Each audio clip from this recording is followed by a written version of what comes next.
ఎక్కడికి వెళ్ళాలా? మా వాళ్ళేరి నేను ఒక్కనే ఉన్నానండి. అమ్కు క్యామాలం మీటర్ తిరుగుతున్నది పైసాలి. నా తల కూడా తిరుగుతుంది. అసలు నేను ఊరు ఎక్కడికి వెళ్ళాలంటే ఏం చెప్పను. నేనే దిగిపోతా. ఎవరు రాబోయి పైసలు ఇవ్వండి అట్లా పోతుండు. ఉండు ఉండు ఇస్తా ఉండు. పైసా కర్మ నా దగ్గర 10 పైసలు ఉన్నాయి తీసుకో. 50 రూపాయలు అయితే 10 పైసలు ఇస్తావు. నక్కలు చేయకు తోలు చేస్తా ఇచ్చాయి. నా దగ్గర తోలు కదా కదా నువ్వేం చేసుకుంటావు. ఆయన నా దగ్గర పైసలు లేవు బాబు నన్ను వదిలేయి. శవం లెక్క ఊరంతా తిరిగి పైసలు ఏమిటి నక్కలు చేస్తావు. బట్టలు ఇచ్చాయి. ఆగు ఆగు అమ్ము బస్ వాళ్ళ నమ్మకూడదు. పట్టుకో. అసలే ఊరుగా నూరు చంపి టిక్కిలో పెట్టి ఏ కాలంలో నన్ను పడేస్తారు. పట్టు.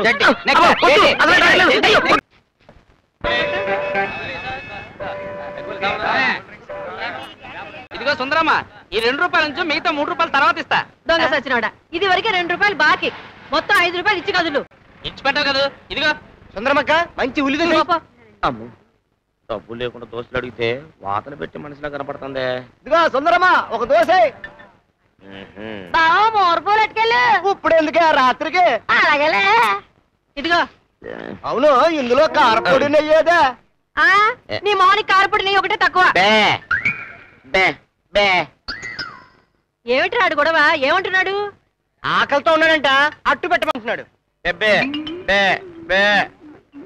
పాపం మూగోళ్ళలాగున్నాడు, తిండి లేక వస్తాడో ఏమో. పట్టు ఆకు పట్టురా, తిను.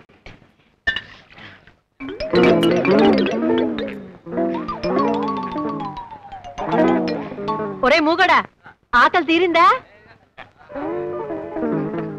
పాపం చెవుడు కూడా ఉన్నట్టుంది. ఒరే ఒరే ఇదిగో. ఏమే సుందరమ్మ, ఆడికేమో ఊరికనే పెడతావు, మాకు అప్పిమ్మంటే అరుస్తావేటే? ఆడంటే మూగోడు, ఆడికి పెడితే పుణ్యం వస్తది, నీకు పెడితే నష్టం వస్తది. ఆ తర్వాత నేను ఈ పొయ్యి అట్టుకుని ఏడవాలి.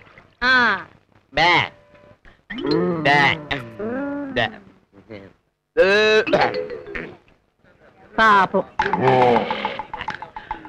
అమ్మయ్యా ఆకలి బాధ అయితే తీరింది. ఎవడన్నొక్క బీడీ ఇచ్చాడనుకో 2 దమ్ములు లాగితుంటది. అన్నా అన్న రమేశ్వరన్న. ఏంటి? ఏం లేదన్నా, నేను బస్ దిగ్గానే నా సంచి, నా బట్టలు, అందులో ఉన్న డబ్బులు అన్నీ ఎవరో కొట్టేశారన్నా. డబ్బులు అడిగితే బాగుండదు కదన్నా, ఒక్క బీడీ ఉంటే అన్నా దవడలు లాగేస్తున్నాయి. బీడీ అడుగుడు వెంట సిగరెట్ అడిగితే బాగుండదు కదన్నా, అందుకని బీడీ అడుగుతున్నాను అన్నా. ఇకబో ఆ అమాయకురాలు నా యాక్టింగ్ నమ్మేసి కడుపు నిండా దోశలు పెట్టింది. ఈ పిచ్చోడు నా మాటలకు పడిపోయి ఈ బీడీ ఇచ్చాడు. ఈ పద్ధతి బాగున్నట్టుందే.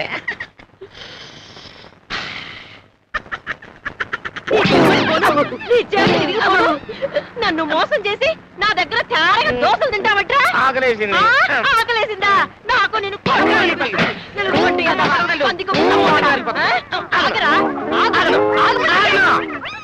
మళ్ళీ కనిపించావంటే నీ కాళ్ళు చేతులు ఇరుకొట్టి పొయ్యిలో పెడతాను. యాదవ దొంగ సచ్చి.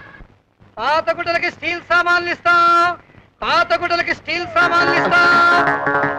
ఇదిగో పాత గుడ్డలకి. ఓ స్టీల్ సామాన్ ఆయన ఇట్రా ఇట్రా ఇట్రా ఇట్రా.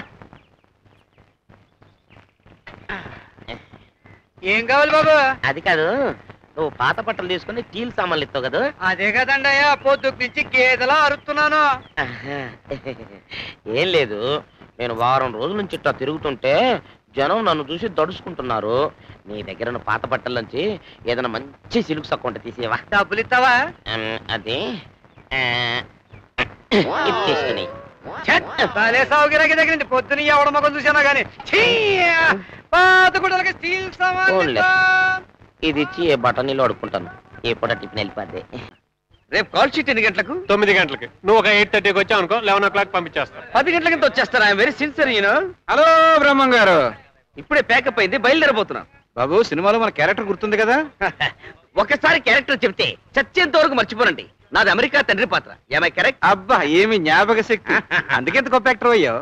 అవును, ఆ పల్లెటూరు మూతుపరి క్యారెక్టర్ ఎవరేస్తున్నారు? నేచురల్ గా ఉంటుందని ఒరిజినల్ పల్లెటూరు మూతుపరినే తీసుకొచ్చి వేయిస్తున్నాం. వెరీ గుడ్, చాలా రియలిస్టిక్ గా ఉంటుంది. అది సరే, మన డైలాగులన్నీ బాగా గుర్తున్నాయి కదా? డౌటా? వినిపించనా? ఒరేయ్ తప్పుకోండి. ఒక్క సంవత్సరం బయటికి పోయి నీ రెక్కల కష్టం మీద సంపాదించుకుని నీ పెళ్ళాన్ని పోషించుకున్నప్పుడే నా కొడుకు అనిపించుకుంటావురా. అంతేగాని తాతలు తండ్రులు సంపాదించిన ఆస్తి తింటూ బతకడం గొప్ప కాదురా, గొప్ప కాదు. ఎలా ఉంది? పద్మశ్రీకి 2 కిలోమీటర్ల దూరంలో ఉంది. పదండి పదండి, ఎక్కేయండి. అల్లుడు, అడ్డంగా మీ నాన్న కాళ్ళ మీద పడైనా సరే మీ ఇద్దరి మధ్యన ఉన్న గొడవలు పోగొట్టేస్తా. మా నాన్న అంత తేలిగ్గా లొంగిరకం కాదు. ఎక్కడికి వెళ్తున్నారా లోపలగా? మా బియ్యంకుని చూడటానికి. బియ్యం కూడా ఇక్కడే ఉన్నాడయ్యా. మన క్యారెక్టర్ గెటప్ బాగుంది. Original original. సరే, ఆ డైలాగ్ అడి దగ్గర చెప్పి. ఒరేయ్, ఒక్క సంవత్సరం బయటికి పోయి నీ రెక్కల కష్టం మీద సంపాదించుకుని పెళ్ళాన్ని పోషించుకున్నప్పుడే నా కొడుకు అనిపించుకుంటావురా. అంతవరకు నా కళ్ళ పడకురా. అంత మాట అనుకోండి. ఎంతైనా మీ కన్న కొడుకు కొంచెం చూపిస్తే అట్ట. అయినా బయట ఏంటండి బాబు ఈ దుకాణం? మన ఇంటికి వెళ్ళి మాట్లాడుకుందాం పదని. ఇంట్లోక అర్జెంట్ పని మీద బయటకు వెళ్తున్నారు. తర్వాత ఒరేయ్, ఒక్క సంవత్సరం బయటికి పోయి నీ రెక్కల కష్టం మీద సంపాదించుకుని పెళ్ళాన్ని పోషించుకున్నప్పుడే నా కొడుకు అనిపించుకుంటావురా. అంతవరకు నా కళ్ళ పడకురా. అదెంత పనండి? నేను తోడుగా ఉండి అతని రెక్కల మీద అతను నిలబడేట్టుగా చేసి మీ ముందుకు తీసుకొస్తా. ఆ డైలాగ్ నీది కాదు, వాడిది. ఆ? వాడిని చెప్పమను. అల్లుడు అల్లుడు, నేను మధ్యలో మాట్లాడటం వల్ల ఆయన గారికి కోపం వచ్చినట్టుగా ఉంది. నువ్వు సరేనని చెప్పు. ఈయన ఛాలెంజ్ కి నేను ఒప్పుకోను. కోర్టులో తెలుసుకుంటా. అంతకు తెగించావా? సరే, అయితే ఇద్దరం కోర్టులోనే కలుసుకుందాం. అలాగే. అల్లుడు అల్లుడు, నువ్వు ఆగవయ్యా. ఎలా యాక్ట్ చేస్తున్నాడు? పద్మశ్రీకి 1 కిలోమీటర్ ఉంది. రెచ్చిపో. అల్లుడు, ఒక్క ఏడాదే కదా, ఛాలెంజ్ కి ఒప్పేసుకోవయ్యా. నా వల్ల కాదు. నా రెక్కల మీద, నా కాళ్ళ మీద, నా తోక మీద నుంచి నేను సంపాదించలేను. అబ్బా, నువ్వు అను. ఈ ఏడాది పాటు నేను నీకు తోడుంటా కదా. ఇదిగో మోతుబరి, సంవత్సరంలోగా నా కొడుక్కి తోడుగా ఉండి సహాయం చేసి సపోర్ట్ చేసినట్టు తెలిసిందో, వాడికి నా ఆస్తి కాదు కదా, చిల్లి గవ్వ కూడా ఇవ్వరు. అబ్బే, అదేం లేదండి. అతని రెక్కల మీద అతనే ఎగురుతాడు, అతని కాళ్ళ మీద అతనే నిలబడతాడు, అతని రూపాయి అతనే సంపాదిస్తాడు. ఇదిగో, కాకపోతే సంవత్సరం తిరిగేసరికి మీ మాట ప్రకారం అతని వాటా ఆస్తి అతనికి ఇచ్చేయాలి. తప్పుతుందా? ఎంత కాదనుకున్నా వాడు నా కొడుకు. పంచ వెళ్ళి ముళ్ళు మీద పడ్డా, ముళ్ళు వెళ్ళి పంచ మీద పడ్డా, చిరిగేది పంచే, మిగిలేది ముల్లే. మంచి మాట చెప్పారండి. అయ్యా, పనిలో పని చిన్నల్లుండి అదేనండి, తమరి చిన్నబ్బాయిని కూడా క్షమించి దగ్గరికి తీసుకున్నారనుకోండి. ఇదేంటి కొత్త క్యారెక్టర్ ఎంటర్ అయింది? దేనికైనా అదే డైలాగ్ ఒకటి. పంచ వెళ్ళి ముళ్ళు మీద పడ్డా, ముళ్ళు వెళ్ళి పంచ మీద పడ్డా, చిరిగేది పంచే, చిరిగేది. చాలు, మీకోసం చాలా మంది అక్కడ వెయిట్ చేస్తుంటారు. పదం. వెళ్ళిపోతారా చెప్పయ్యా బాబు. ఇదిగో అమెరికా బాబు. ఏమండే, ఆయనేమో సూటు బూటేసుకున్నాడా, మరి పంచ మొళ్ళ కంచె చిరిగిపోవడం అంటాడేంటండి? అబ్బా, ఆయన పంచంటే గోచంటే పెద్దలుడు సమస్య తీరిపోయింది కదా.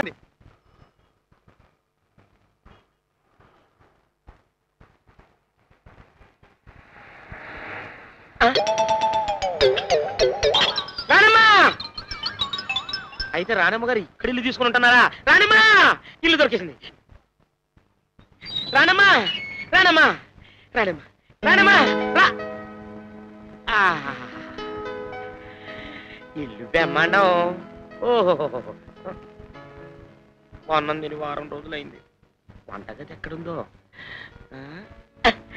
అదే రానమ్మా, రానమ్మా, రా.